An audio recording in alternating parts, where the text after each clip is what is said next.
యోగా అంటే యూజ్ అనే పదం నుంచి వచ్చిందనమాట.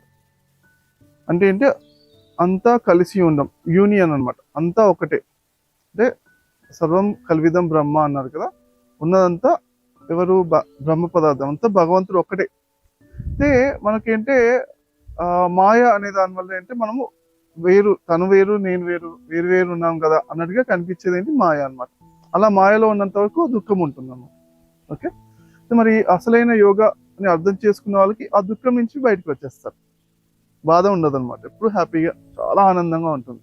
ఓకే, ఈ యోగాని మరి అర్థం చేసుకోవడానికే మరి పతంజలి యోగ మార్గం ద్వారా అష్టాంగ యోగా అని, బుద్ధుడైన అష్టాంగ యోగం, అలా ఎన్నెన్నో టెక్నిక్స్ కనిపెట్టారు. అందులోపల ఎవరు ఏ టెక్నిక్ చెప్పినా, ఎవరు దేని ద్వారా చెప్పినా లాస్ట్కి తెలుసుకోవాల్సింది అంటే వేదాల సారాంశమే తెలుసుకోవాలి. వాళ్ళు ఇప్పుడు మన యోగాసనాలు మనం చూస్తున్నాం. యోగాసనాలు చేసేటప్పుడు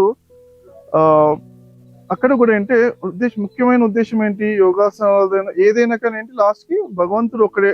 ఆ ఒక్క భగవంతుడు ఎవరు? మనమే. మనలోన బయట అంతా ఉన్న భగవంతుడు ఒక్కడే అని మనం పూర్తిగా అనువనువున జీవించేటట్టుగా నేర్చుకోవాలి. అది నేర్చుకోవడానికి అన్ని టెక్నిక్స్. అయితే ఎవరైతే మరి ఆ యోగత్వాన్ని అర్థం చేసుకున్నారో వాళ్ళు ఏం చేసినా అది యోగమే అవుతుంది అన్నమాట.